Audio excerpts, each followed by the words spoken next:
Well, it's time for us to begin. So good morning to all. And today we will be continuing our discussion of Homer's Odyssey, which we began last week. We, of course, gave a short description of the Odyssey, what more or less goes on there, because the plot is complex and operates on several different levels, but we did provide a general outline of the general and main plots, and we focused on one of the most famous scenes in the epic, that is Odysseus and his crew in the cave of Cyclops, in the cave of Polyphemus. So we will end that today, and then we shall have a look at the Odyssey from a completely different perspective, that of Penelope. And we will do that by reading from Ovid, his first imaginary epistle of the Heroides, the heroines of Greek mythology, writing to their absent loved ones. So that would be an interesting point of view to examine. But we will begin with the Odyssey itself, and the scene where we left off, that is Odysseus in the cave of Polyphemus. Now, you probably remember that I have spoken of an important aspect of the Odyssey, perhaps the central point around which everything in that epic revolves, and that was what? The principle, the hallowed sacred principle of xenia, that is the sacred obligation to provide hospitality to anyone seeking it.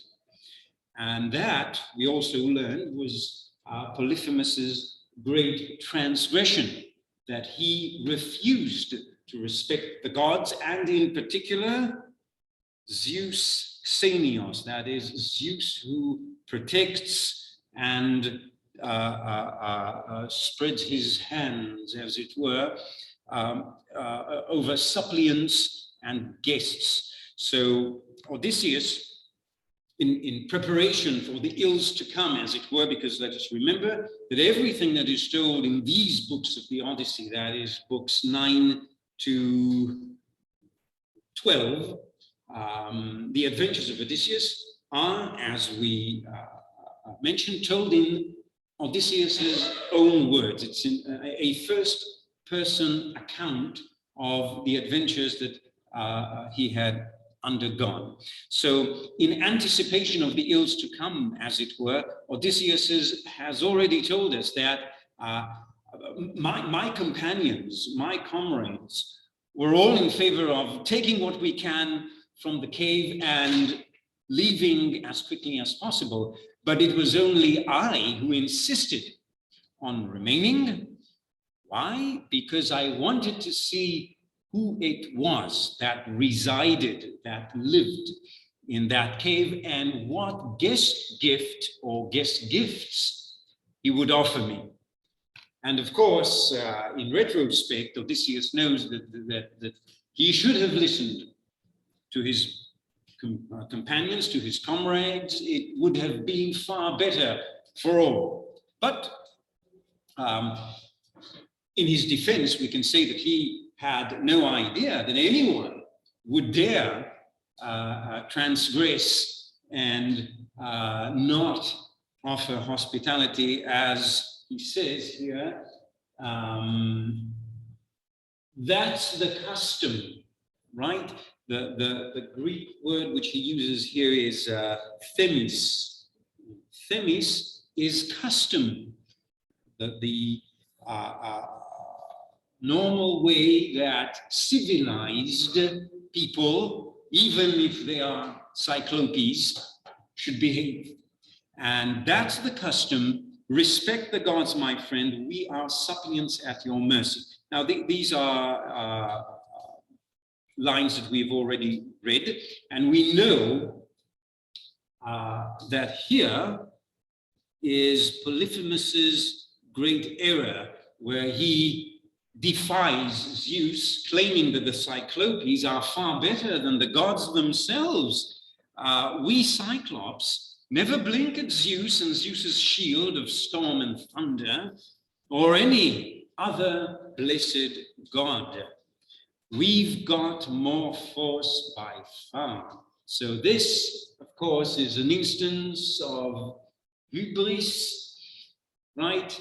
Where Polyphemus's pride, his overweening pride, compels him to offend the gods, and in particular Zeus. We are far better. We've got more force by far. I'd never spare you in fear of Zeus's hatred, you or your comrades here, unless I had the urge. So what Polyphemus is really saying, that it is up to me, or rather up to him, if he should decide to extend his courtesy and receive Odysseus and his comrades hospitably and offer them the customary gifts and so on and so forth, or not to do so. That is his great transgression, his great sin, as it were. And then, without any more speech, what does he do? He snatches two of Odysseus's companions and devours them as though he were a mountain lion, entrails and all, and then goes to sleep. Of course, that is a hideous thing to perform, and by way of natural instinct, Odysseus wants to kill him, but then his foresight, and we dwelt on that, saying that one of the main characteristics of Odysseus is his ability to use his reason and to exercise reason before he yields to instinctive impulses. Unlike the great other hero of the Iliad, Achilles, who is much more impulsive and impetuous. Odysseus, being a great warrior himself, nevertheless knows how to control his temper and his impulses. And this is where this quality finds its expression, where this is also something that we read. He says, draw the sharp sword at my hip and stab his chest where the midriff packs the liver. That's a fatal spot. So I groped for the fatal spot, but a fresh thought held me back. There at a stroke, we'd finish off ourselves as well. How could we, with our bare hands, heave back that slab he set to block his cavern's gaping maw? So we've been informed that upon entering his cave, Polyphemus immediately closed the entrance by heaving a massive block of stone, which no 20 wagons even could pull back. So how would Odysseus and his comrades would be able to do so?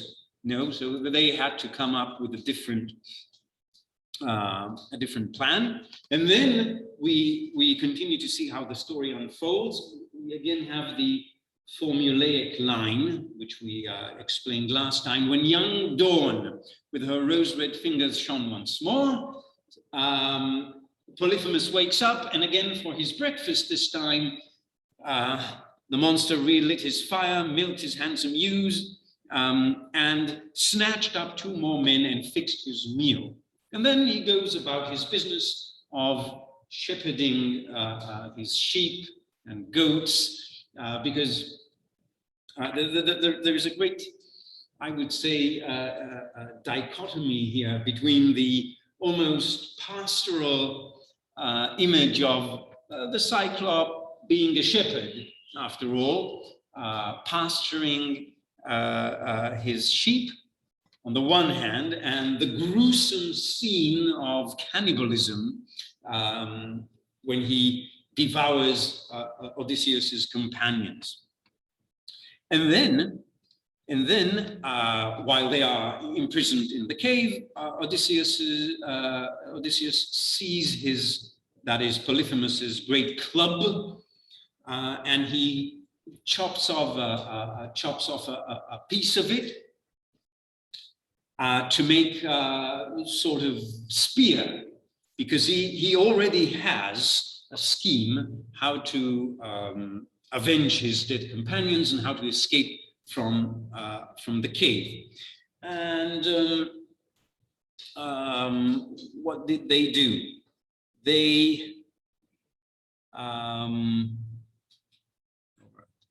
I chopped off a fathom's length, rolled it to comrades, told them to plane it down, so they are actually preparing a well-sharpened spear. And they made the club smooth as I bent and shaved the tip to a stabbing point. I turned it over the blazing fire to char it good and hard, then hid it well, buried deep under the dung that littered the cavern's floor in thick, wet clumps. So it was not, the surroundings were not very pleasant. After all, they are in a cave where herds of sheep and goats stay. So the ground is covered with dung, which was there in wet clumps. So there, underneath all that, they hid their secret weapon. And then, of course, not everyone is going to have a share in the actual operation of stabbing Polyphemus. So they cast lots. Okay, they want to see who will be the ones selected. Of course, Odysseus is there to begin with, but who will join him in that great feat of stabbing and perhaps crippling Polyphemus? And now I ordered my shipmates all to cast lots to hoist, who'd brave it out with me, to hoist our stake and grind it into his eye when sleep had overcome him. And of course, don't forget that we are in a sort of, as I said, fairy land, and everything that happens happens well. And luck of the draw, that is, everything happens as Odysseus would have it. I got the very ones I would have picked myself, 4 good men. And I, in the lead, made 5. So it's a crew of 5, Odysseus included, that are going to do the deed. Now, Odysseus, of course, has to secure Polyphemus's great drowsiness, great sleepiness, and this again is the famous point where Polyphemus comes back, returns to his cave, again fixes his dinner by devouring 2 more companions of Odysseus, and then, but this time I lifted a carved wooden bowl, brimful of my ruddy wine. Okay, so he has, remember that we had quite an elaboration that is quite a lot of details said about the wine that Odysseus had brought with him. That marvelous wine that Maron gave him, and went right up to the Cyclops, enticing. Here, Cyclops, try this wine to top off the banquet of human flesh you've bolted down. Judge for yourself what stock our ship had stored. I brought it here to make you a fine libation, that is an offering of wine, that's called a libation. Hoping you would pity me, Cyclops, send me home, but your rages are insufferable. So once again, your rages are insufferable. Odysseus reproves him, that is, claims and tries to bring it home to Polyphemus that he had misbehaved. He had broken the rules of Themis, of custom. Your rages are insufferable, you barbarian. Now, barbarian here, of course, has the regular native connotations that we in our modern society would quickly come up with, but also in, let's say, terms of ancient Greece, that would mean that Polyphemus' behavior is outside anything that would be comprehensible and understandable and acceptable to the Greeks. So barbarian means non-Greek, and that is, by extension, lacking culture, refinement, and the proper treatment of guests and suppliants. So, you barbarian, how can any man on earth come visit you after this? What you've done outrages all that is right. So all this is said in preparation for what is in store for Polyphemus. He's going, of course, to be blinded, and that is just retribution for this outrageous behavior, for his lack of respect for Xenia, for suppliants, for all that is Greek and good and not barbarian. And then, of course, Polyphemus enjoys the wine immensely. The effect is almost immediate, and he says, Homer is very good at describing Polyphemus's experience upon drinking the wine.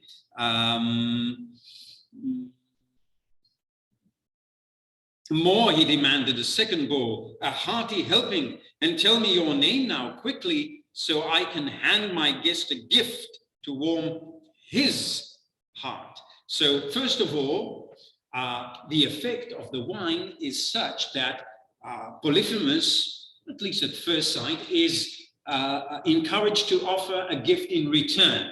We will see that, of course, he is being yet again cynical and cruel, but at least he is willing to offer a guest gift in return. And then he says, our soil yields the Cyclops powerful, full-bodied wine, and the rains from Zeus build its strength. But this, that is the wine that he has just drunk, this is nectar, ambrosia. This flows from heaven. So, of course, nectar, as is well known, is the drink of the gods, and ambrosia, their food. Polyphemus uses these terms to amplify or emphasize his great enjoyment upon tasting the wine. This is nectar ambrosia. This flows from heaven. And now comes the point where Odysseus's craftiness and wiliness finds its most eloquent and famous expression. So he declared, I poured him another fiery bowl. 3 bowls I brimmed, and 3 he drank to the last drop. The fool. Okay, so again, Odysseus is outwitting the Cyclops. And then when the wine was swirling round his brain, so Polyphemus is unable, perhaps he was unable to begin with, but now he is surely unable to discern truth from deception. So you asked me the name I am known by, Cyclops. The name I am known by. I will tell you, but you must give me a guest gift as you've promised. Okay, so just a second.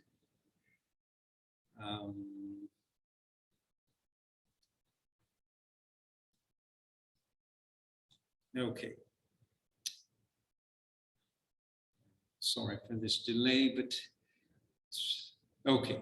So I will tell you, but you must give me a guest gift, that is xenion, from xenia, which is the hospitality. So xenion, guest gift, as you promised. And then he tells him, my name is Outis. That's Greek for no man, nobody. That's my name. Nobody, so my mother and father call me, or my friends. Okay, so he tells him, my name is Outis. That is no one, nobody, no man. But he boomed back at me from his ruthless heart, nobody. I'll eat nobody last of all his friends. I'll eat the others first. That's my gift to you. So, once again, you see the cruelty, cynicism, and sarcasm that are all part of Polyphemus's character, even when he is drunk. The guest gift, so-called, really is very generous, that Odysseus, or rather nobody, is to be devoured last. And the other companions will precede him in being devoured. That is the great guest gift. And of course, these are his last drunken words, because he toppled over, sprawled full length, flat on his back, and then there's a really disgusting description, really revolting, of what happens, because he's drunk. So his massive neck slumping to one side, and sleep that conquers all overwhelmed him now, as wine came spurting, flooding up from his gullet with chunks of human flesh. So he is in fact vomiting in sleep, a mixture of human flesh and wine. And then comes the time for quick action, courage, no panic, no one hang back now. And green as it was, just as the olive stake was about to catch fire, the glow terrific, yes, I dragged it from the flames, my men clustering round, as some god breathed enormous courage through us all. So again, Odysseus is attributing the sudden surge of courage and bravery that infuses both himself and his comrades. He ascribes it to some god. It is some god that breathed enormous courage through us all. And then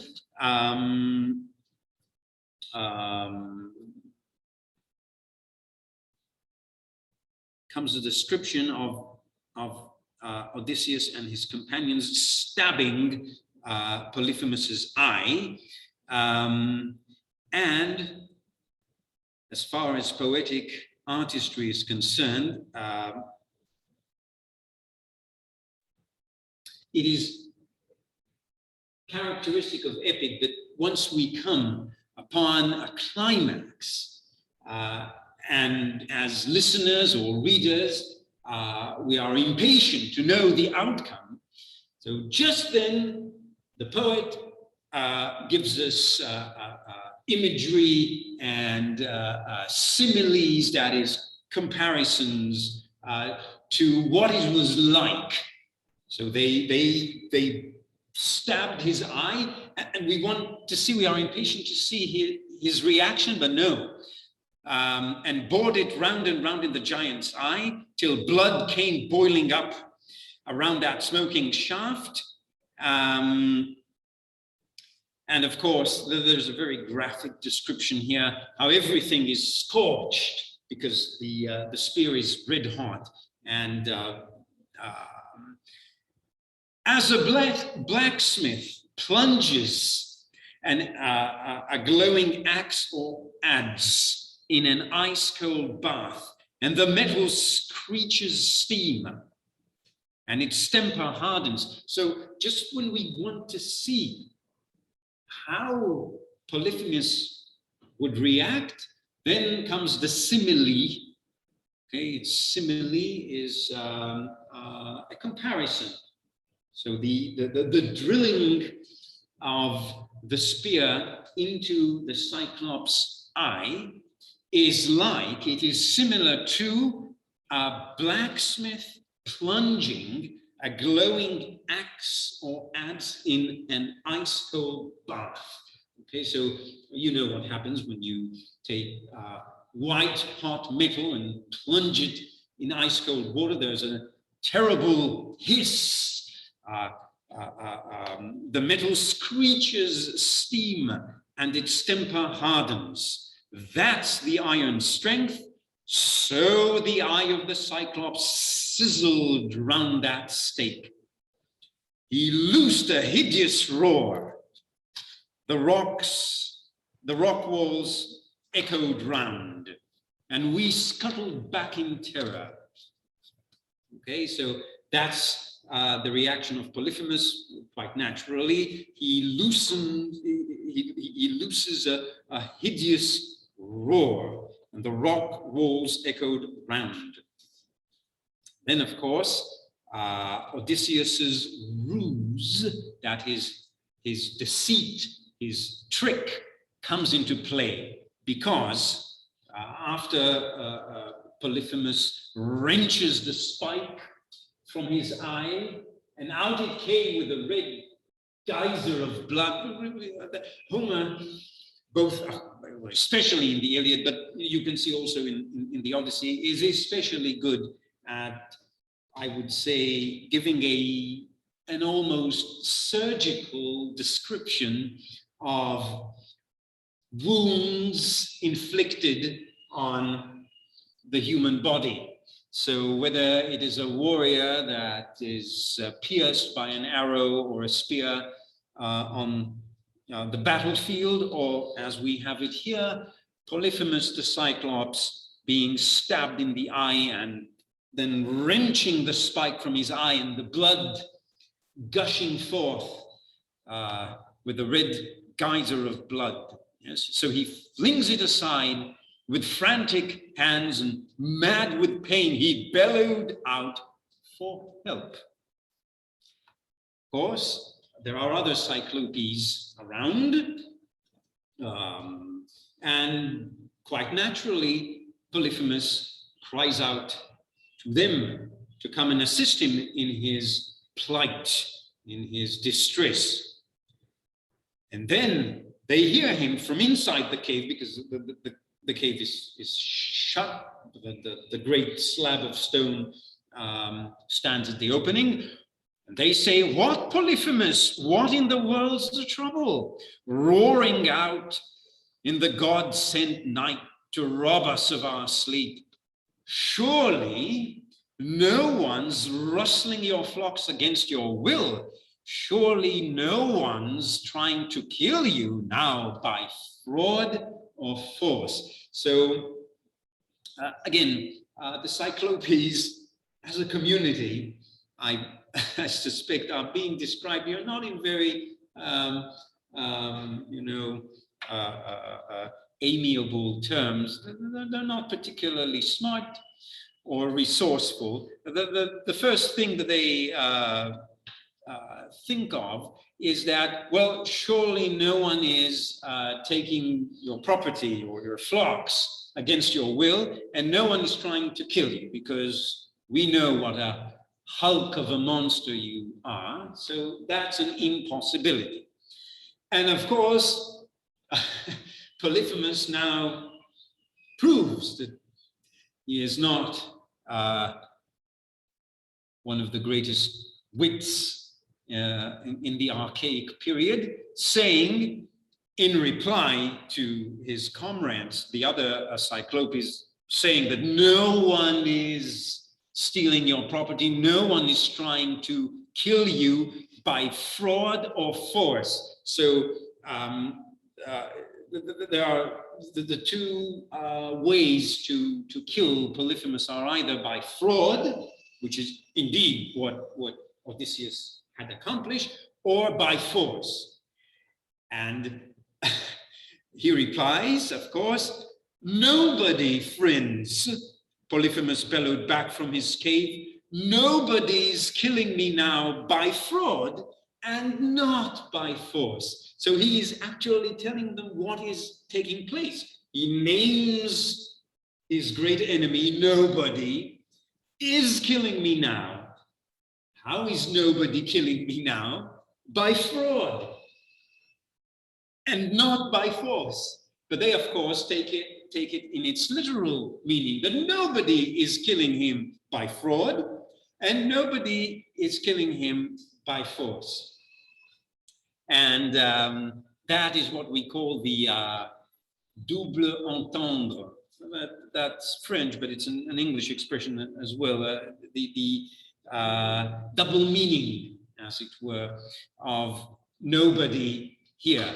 He tells them, the Greek line is outis mekteinei dolo udebiefin. That is, nobody is killing me by deceit and not by force. Okay, which is exactly what is taking place, because Odysseus is killing him. Imagine that he had said, Odysseus is killing me now by fraud and not by force, and there we have it. It's completely clear and makes syntactical sense, and it would have come across to the other Cyclopes and they would have assisted him. But by saying that nobody is doing that, they, of course, understand that he is alone because nobody is killing him. Well, the next logical step is to assume that if you are alone, his friends boomed back at once, and nobody is trying to overpower you now. Look, it must be a plague sent here by mighty Zeus, and there is no escape from that. You'd better pray to your father, Lord Poseidon. Okay, so the other Cyclopes understand that probably Polyphemus has been struck by madness sent by Zeus. And again, this reminds us of his previous boasting and taking pride in being far better than the gods and even than Zeus himself. So we have the other Cyclopes saying, well, this is madness sent by the gods. It must be a plague sent here by mighty Zeus. And there is no way to escape from it, save by praying to your father, Lord Poseidon. And indeed, we will soon see, Polyphemus will pray to Poseidon, And then, of course, comes Odysseus's finest hour. The sweet revenge that he has exacted. They lumbered off, but laughter filled my heart to think how nobody's name, my great cunning stroke. So again, the cunning of Odysseus. It was a feat of cunning, had duped them one and all. And again, well, that's only part of the revenge. Now remains the more complicated part of escaping. Don't forget that they're trapped inside the cave of Polyphemus.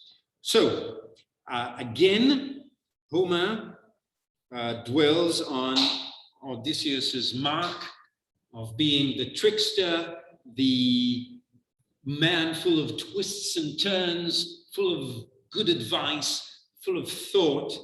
My wits kept weaving cunning schemes. Life at stake, monstrous death staring us in the face, till this plan struck my mind as best. Now what they have to do is just get Polyphemus to remove the great slab of stone that separates them from freedom. And Polyphemus himself knows that the best way to catch them being blind would be to let them try and escape. But if he should sit at the entrance and with his body block the way out, he would be able to feel anyone trying to escape and thus kill them. And then another of Odysseus's great famous schemes, the sheep that were in the cave served as his and his comrades' way out. I'm sure you all know that great trick. It's famous, one of the famous tricks in all of Western literature. Odysseus takes triplets of sheep, binds them together in triplets, and underneath the middle one, he hides one of his companions that hug, as it were, the middle sheep's belly, and so he whisks them out. And of course, Polyphemus, being blind and feeling whatever is coming out of the cave, feels the fleece of the sheep, unaware in his great stupidity that underneath the middle sheep there lies a man hiding and winning his freedom. And of course, the idea of creating triplets is, of course, when Polyphemus, using his hands, lifts them up, the sheep, he will be able to feel the sides of the two sheep on either side, and not the one in the middle, and thus will not reveal that there is a man down there. And of course, reserved for Odysseus is no triplet of sheep, but rather the greatest ram of the herd, being, of course, parallel to Odysseus himself, who is the leader. And that ram is Odysseus' escape from there. And then we have another day elapsing, as soon as young dawn with her rose-red fingers shone once more. The rams went rumbling out of the cave toward pasture. Okay. Then when they are out, okay, Odysseus simply cannot resist the temptation, and he has to tell Polyphemus the truth. Okay, he has to tell him the truth, of course, to his great disadvantage. And when they're already aboard their ship, he cries, "So, Cyclops, no weak coward it was whose crew you bent to devour here in your vaulted cave, you with your brute force, your filthy crimes, came down on your own head, you shameless cannibal, daring to eat your guests in your own house. So this, in fact, encapsulates the whole affair, what it was that Polyphemus did wrong and how he received just retribution for his misconduct. So Zeus and the other gods have paid you back. Of course, that made the rage of the monster boil over.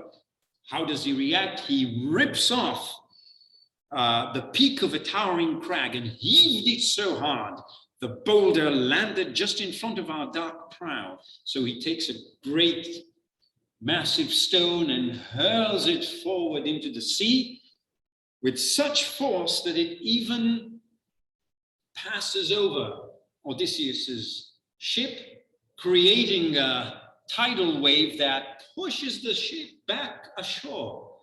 And again, the companions are racked with fear, telling him that rock he flung in the sea just now, hurling our ship to shore once more, we thought we'd die on the spot. Good God, the brute can throw. So they begged, but they could not bring my fighting spirit round. So again, Odysseus continues, seeing as Polyphemus missed. Odysseus continues to taunt him and says, Cyclops, and that's the point again of no return. This is where Odysseus more or less seals his fate of great wandering before he reaches Ithaca. Cyclops, if any man on the face of the earth should ask you who blinded you, shamed you so, say Odysseus, raider of cities, he gouged out your eye. Laertes' son who makes his home in Ithaca. So it is as if Odysseus is supplying Polyphemus with all the details necessary for him to curse him. And that is exactly what is going to take place. Because not only does he name himself in full, Odysseus, he also tells him what he is famous for, raider of cities, who his father is, Laertes. I am Laertes' son, lest, of course, Polyphemus might make a mistake and confuse this Odysseus with, say, some other one. No, this is Laertes' son. And if there should be another Odysseus who is Laertes' son, no, make no mistake, I am the one who makes his home in Ithaca. And then suddenly, of course, as in all great epic and also in great folk tales, then once there is no way back, comes the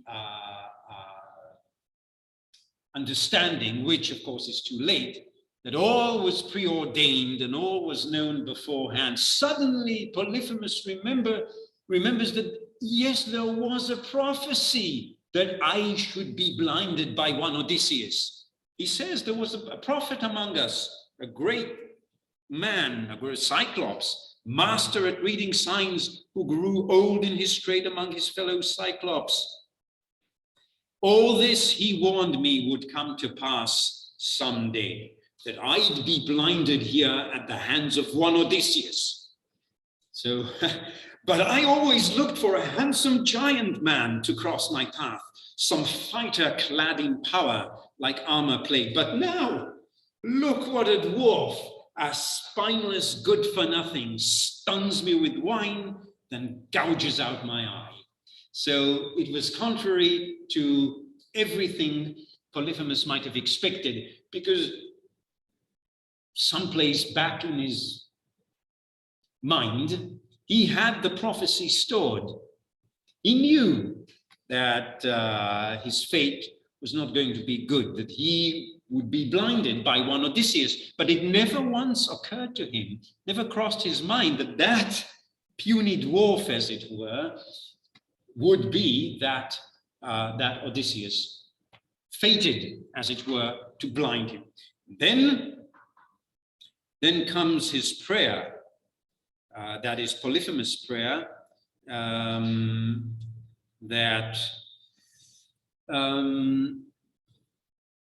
hear me, Poseidon, god of the sea blue main, who rocks the earth. If I really am your son and you claim to be my father, and again, this is the more or less formulaic way to address a god. We saw that in the Iliad when the priest Chryses addresses Apollo, saying, if I ever did this and that in your favor, if I was loyal to you, etc., then please grant my request. The same happens here. If I really am your son and you claim to be my father, come grant that Odysseus, and now see how specific he is being, matching, of course, the specifications, as it were, given to him by Odysseus himself. Raider of cities, Laertes' son, who makes his home in Ithaca, and of course the formulaic, repetitive nature of epic oral poetry is here expressed, never reaches home.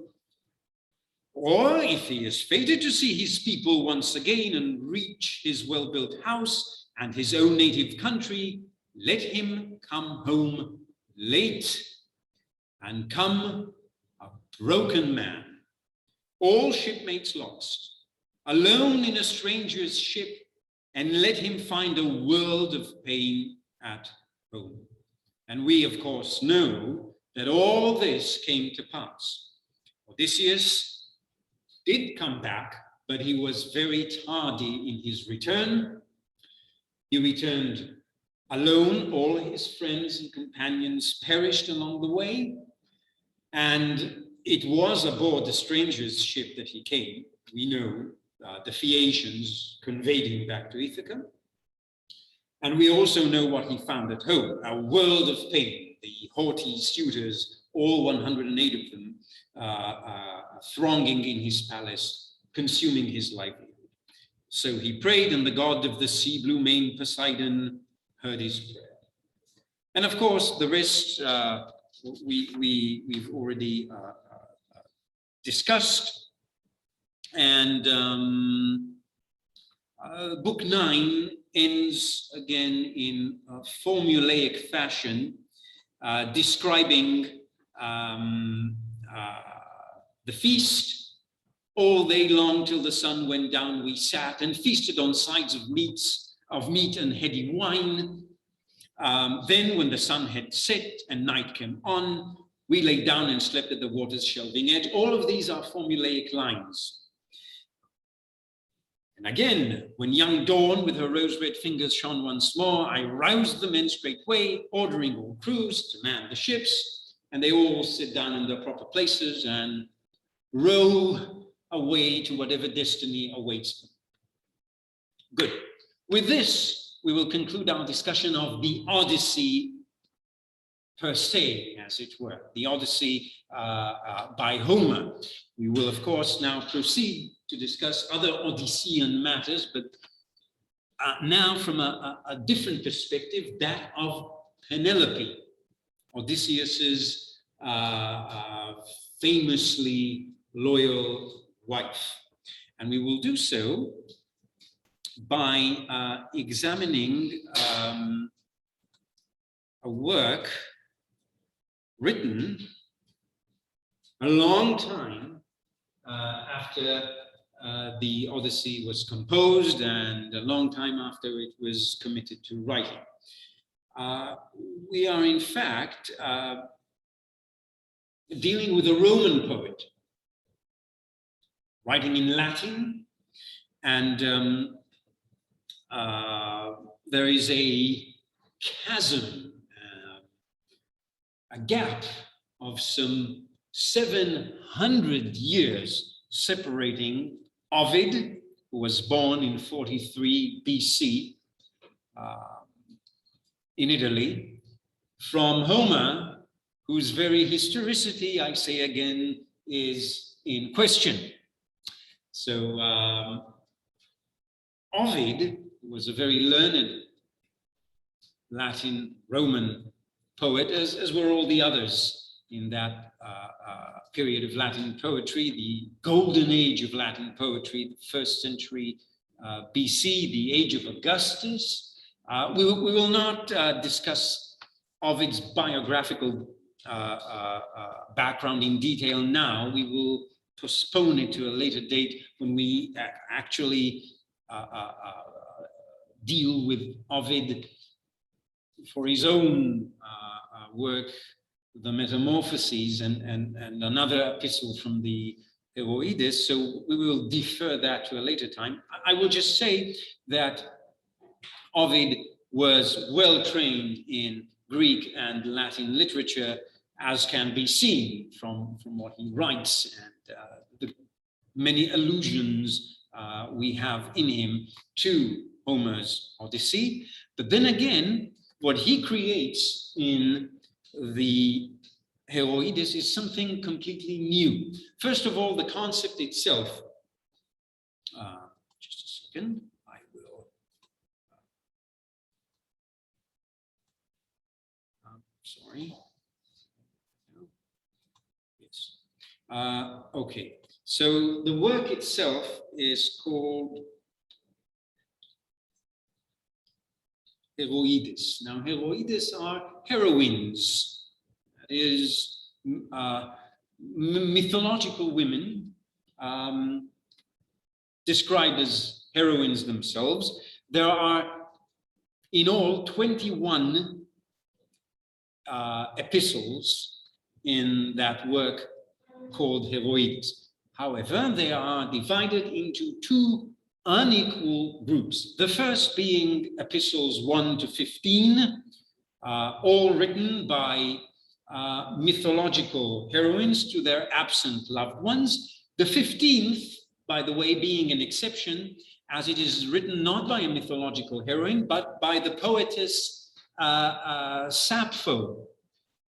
And there is some dispute among scholars as to the authenticity of this epistle, whether it is by Ovid or no, but it is generally taken as being a genuine Ovidian work. But it differs from the previous 14 epistles in that the writer is not a mythological character, and epistles 16 to 21, which are in fact double epistles, written first of all by a man, a mythological hero, to his beloved, and his beloved's response to him. So we have most famously Paris to Helen, Leander to Hero, and it escapes me, Acontius to Cydippe. It's not so important to remember, but these are the pairs of the final 6 epistles. We, however, are concerned with the first one, dealing with perhaps the most famous of, and surely one of the best loved heroines, Penelope. Okay? Penelope writing to her absent Odysseus. Now, what Ovid did here is, first of all, to change the genre. He is not writing epic, he is writing love elegy. Now, we will discuss love elegy at a later point, but its marked difference, its most prominent difference from the heroic epic is that it is much more personal. It is much shorter in scope. and it is written in a different meter, as opposed to the heroic hexameter, which we have in heroic epic poetry. Love elegy is written in a meter called the elegiac couplet. Now, a couplet is a combination of two lines of poetry. That's called a couplet. We have rhyming couplets in English. In Greek and Latin, we have no rhymes, but we have elegiac couplets, each couplet consisting of one line of hexameter, which is known to us. It's the same hexameter from heroic poetry, and one line of pentameter. Now, it's not important for us to know the difference between a hexameter line and a pentameter line, but these two meters together combined form the elegiac couplet, which in turn defines what elegy, that poetic genre, is. It's elegy because it is written in the meter that is called and termed elegiac couplet. Always there would be a line of hexameter followed by a line of pentameter, and all of the Heroides is written in this meter.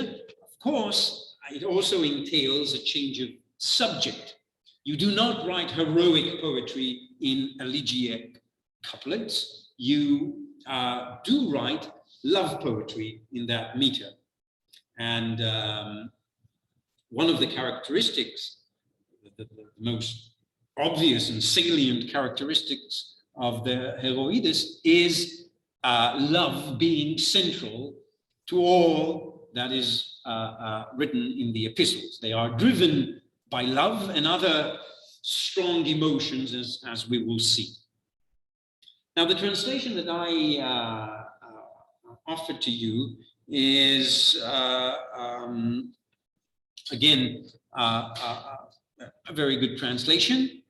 Like any other, it has its faults, but it tries to maintain, at least graphically, the form of the elegiac couplet, as can be seen on the page here. You can see the scan is not very clear, but it will have to suffice. So you can see that these are lines of uneven length arranged in pairs. So you have one here, the second here, one here, the second beneath with an indent, as it were, to make clear the independence of the couplet. It doesn't mean that the sentences should end, that we have only two-line sentences. No, but the metrical unit is always of two lines, one hexameter, one pentameter. Now, you cannot notice the hexameter and pentameter here. Why? Because it's not written in hexameter or pentameter.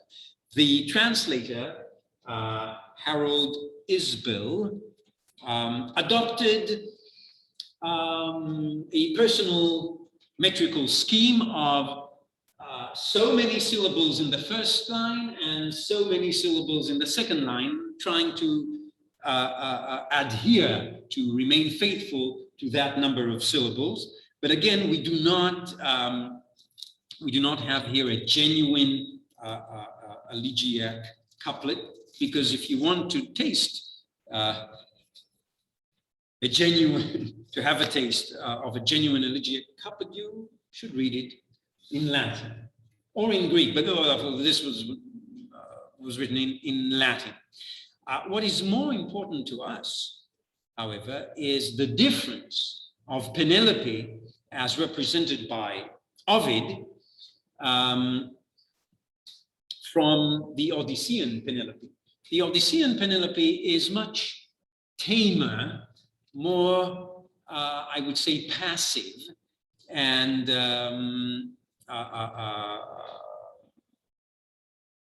not proactive, as it were.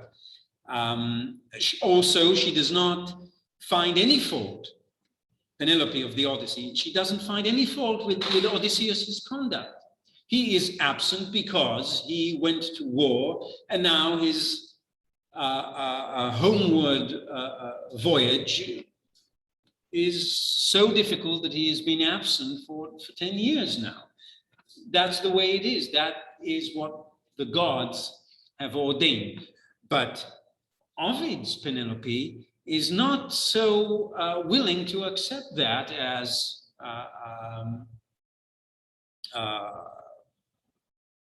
the decree of the gods, that it was all ordained by them, and Odysseus is helpless, powerless to do anything about it. No, there are instances in this epistle where she actually blames Odysseus for being tardy, for not coming home. The translation itself, probably saw, is accompanied by some introductory material, which is important to read, and also by notes that clarify the names of characters mentioned in the work itself, in the epistle itself. And why? Because Ovid took it for granted that his audience, the educated Romans who would read the Heroides, which, by the way, is a work generally thought to have been composed in the poet's youth. He was more or less in his 20s when the first 15 epistles appeared. The last 16 to 21 are generally considered to be a later work, but surely epistle number one is a youthful work. Youthful not being equivalent to not serious enough, not sophisticated enough. No, it was just written in his youth.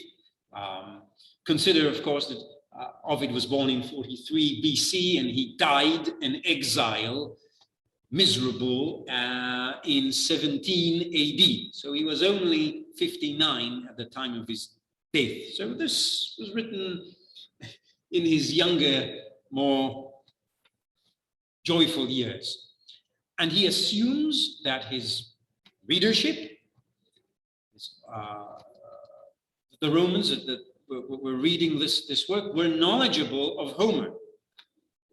Who else would they be knowledgeable of if not Homer? Homer was the rudimentary poetical education that anyone could acquire in the ancient world, be they Greek or Roman. So you must have a knowledge of Homer, Iliad, and Odyssey to understand and appreciate Ovid's accomplishment based. So we are told in the introductory material that Penelope is both angry, fearful, and anxious when writing this epistle. And it is of course full of irony, we will see. It is not difficult to guess when that epistle is being written. It is probably written on the eve of Odysseus's revelation as Odysseus in his palace. How do we know that? Because we know that Telemachus has already returned from his voyages to gather information about his father. We know that there is a beggar of uncertain identity in the house, that beggar, of course, being Odysseus in disguise. And that is when Penelope is writing. So it is probably on the eve of the contest. The bow and the arrows and the axes, when Odysseus is revealed to be Odysseus. So it's really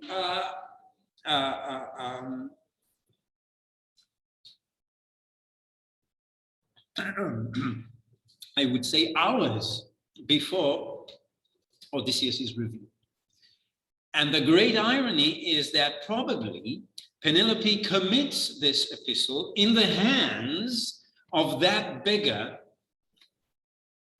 unbeknownst to her, Odysseus himself. Why? Because she says that she has been more or less reduced to committing letters to strangers in the hope that they might, in their wandering, encounter Odysseus himself and give him the letter. So she begins by saying, Penelope to the tardy Ulysses, do not answer these lines, but come. Now this is a translation, not literal, of the original, which in Latin reads, Haec tua Penelope lento tibimitit ulixe nil mihi rescribas atinet ipse veni, which translated literally is more or less, Penelope, your Penelope is sending these words to you, tardy Ulysses. There is no use that you should write back to me. Come yourself. Okay, so this was translated as Penelope to the tardy Ulysses. Do not answer these lines, but come. Much shorter. What it really says, Penelope, your Penelope is writing these lines to you, tardy Ulysses. There is no use that you should write back to me. Come yourself. Now, in case you're wondering, Ovid, as well as the other Roman poets, use the Roman names of the Greek heroes. Thus, Odysseus is transformed into Ulysses, anglicized as Ulysses. It was mainly done for purposes of the meter. Odysseus reads well in Greek, but Ulysses is more metrically convenient in Latin. And of course, Penelope, her name is Penelopeia in Greek. Not Penelope as she is widely known, both to English speakers and to the Romans, Penelope.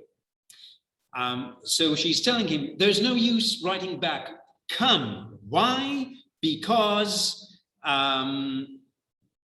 Troy is dead and the daughters of Greece rejoice. But what is it to me that Troy fell and Priam is gone? The price I have paid is greater than everything else. How often I have wished that Paris had drowned before he reached our welcoming shores. If he had died, I would not have been compelled now to sleep alone in my cold bed, complaining always of the tiresome prospect of endless nights and days spent working like a poor widow at my tedious loom.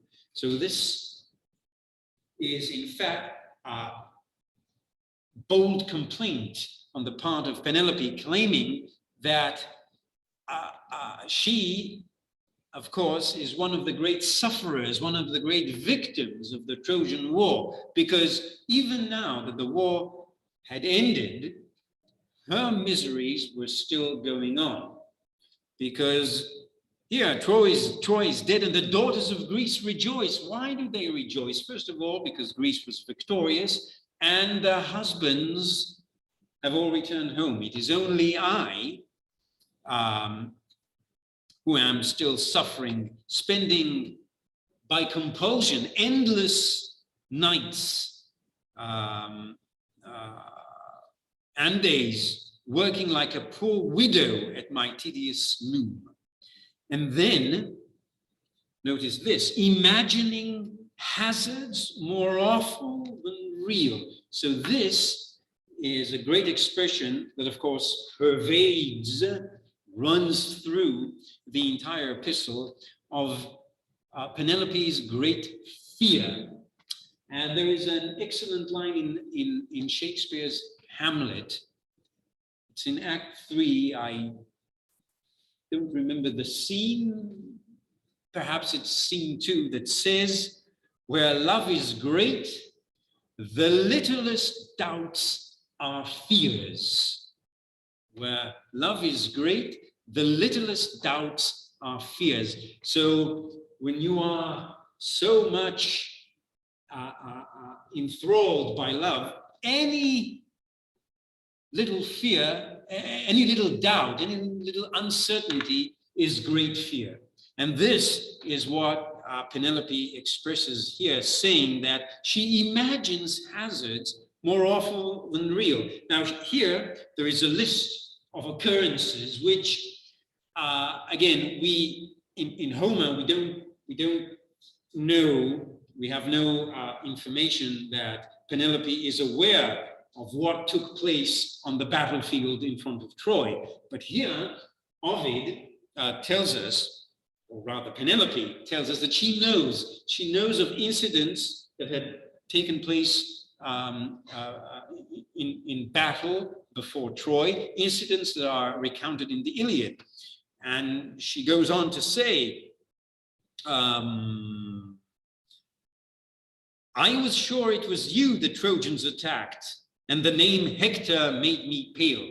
So again, whenever she heard of Hector and his great feats as a warrior, she was afraid for Odysseus. I'll use the Latin form for Ulysses, fearing that he had fallen in the hands of Hector. And then she names other heroes. If someone told the tale of Antilochus, I dreamed of you dead as he died. Antilochus, one of the heroes, Nestor's son in the Iliad. When the story of the Iliad is over, in what is called the epic cycle, it is told that he too fell at Troy. And then, of course, if they sang of the death of Menoetius' son, who is Menoetius' son? Patroclus. Perhaps, apart from Hector, the most famous of the casualties at Troy. So, if they sang of the death of Menoetius' son, slain in armor not his own, we know that he died in the armor of Achilles, I wept because even clever tricks had failed. So she imagines Patroclus wearing Achilles' armor as a ruse, as a deceit, a deceitful trick to deceive the Trojans and make them think as though it were Achilles fighting, even though it was not the intention. But she says, well, for me, it is a token that even clever tricks had failed. And then when they spoke of the death of Tlepolemus and so on and so forth, all the incidents, the disastrous incidents that happened at Troy and that in some way have reached the ears of Penelope, all these cause her great concern and great fear, which is a mark of great love. And then we move on, where she laments, of course, her fate again, that all the other heroes have returned, and they are recounting stories of what happened at Troy. She, however, is doomed to loneliness. Yes. And then let's have a look at here of her angry irony, in fact. Yours was the courage, while forgetting your own, that let you set your stealthy feet where the Thracian camp was pitched. For the night, and you could slaughter so many so quickly with only one man to help. Now, what she's referring to here is an incident in Book 10 of the Iliad, which is called the the affair of Dolon, where Odysseus, Ulysses, accompanied, here he is not even mentioned by name, only one man to help. In fact, someone who did most of the fighting, that was Diomedes. Odysseus and Diomedes went on a nightly adventure into the Trojan camp in Book 10 of the Iliad, where they slaughtered many men and took treasures and booty back to the Greek camp. So somehow Penelope knows of that too, and she's angry. Yours was the courage while forgetting your own. How could you even undertake such a dangerous feat, going all by yourself? Not only by yourself, accompanied by one man. She does not even name him. Accompanied by one man, and venture into enemy territory. And again, here is the great angry irony. You are careful, I'm sure, always to think first of me. Of course, he was not careful. Now, until I learned of your return to the lines with the horses of Ismarus, my heart could not stop leaping with fear at the fall of each word while that story was told. So here we understand how Penelope became aware of all these incidents. Hearsay, home, the Ulysses palace is open to all, and guests come and go, speaking of what else? The Trojan War and the feats of all the heroes there. So this is how she gained knowledge of what Odysseus had done. Now, but what is all of this worth to me if Troy has been conquered by your arms, its walls reduced to level ground?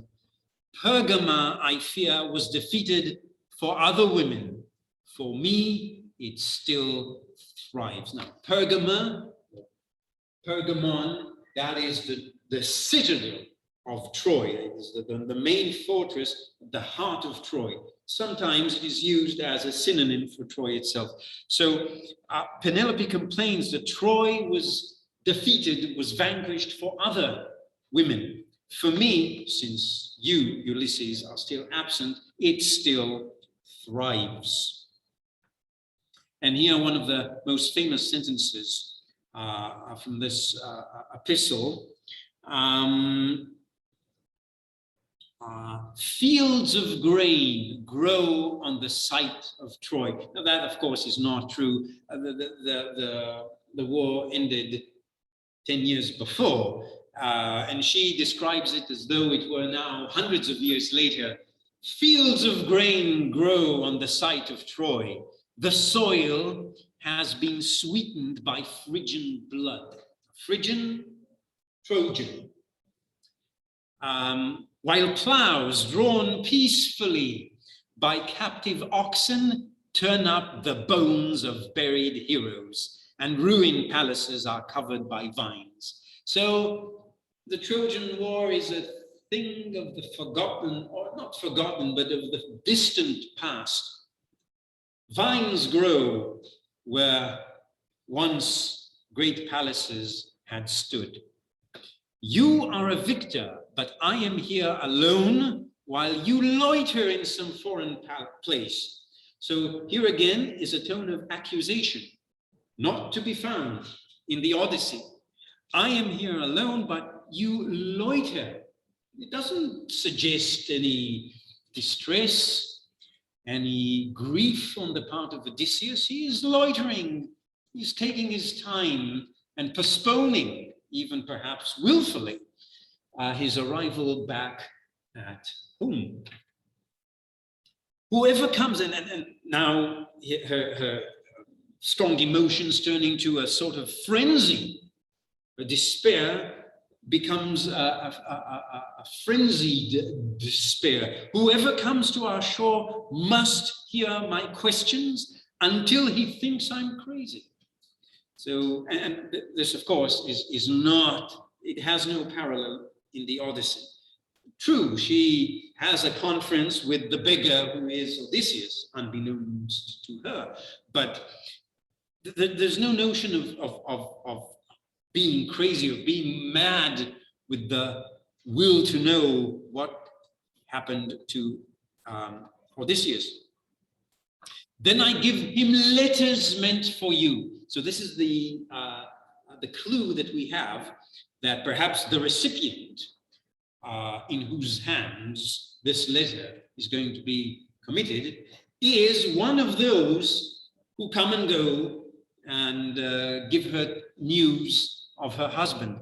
The most recent, of course, being Odysseus himself, the beggar that is now staying at the palace.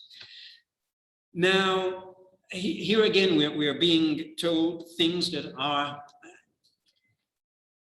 do not square with what is told in the Odyssey. I sent word to Nestor at Pylos, but he had no certain knowledge of your fate, nor have the Spartans said anything useful. Now, that's not true. She did not send word to Nestor. And when she says here Spartans, who is she referring to? Menelaus and Helen. No, Telemachus, her son, sailed over to Nestor and to Sparta in the Peloponnese on his own. It was his decision. Penelope was not even aware of his voyage until she learned he was safely back at home. So again, imagine the irony here that suppose this letter is committed to Odysseus, who is not known to be Odysseus, and he reads this. He knows Penelope is not telling the truth. Why? Because Odysseus, the beggar, had already met with Telemachus, his son. He revealed himself. He identified himself as Odysseus to Telemachus. And he knows that Telemachus visited Nestor and Menelaus, and that it was of his own accord. That is, it was Telemachus's decision. Penelope was not involved. So he sees how his own wife is trying perhaps to manipulate him into thinking that she is being active in trying to glean information about what has happened to him. And again, she resorts to blaming Odysseus here. It's blame mingled with fear. Fear is always here in this epistle. Why? Because we've said that fear is what drives or what symbolizes her love at this point. But while I worry alone at home, perhaps it is only love that detains you.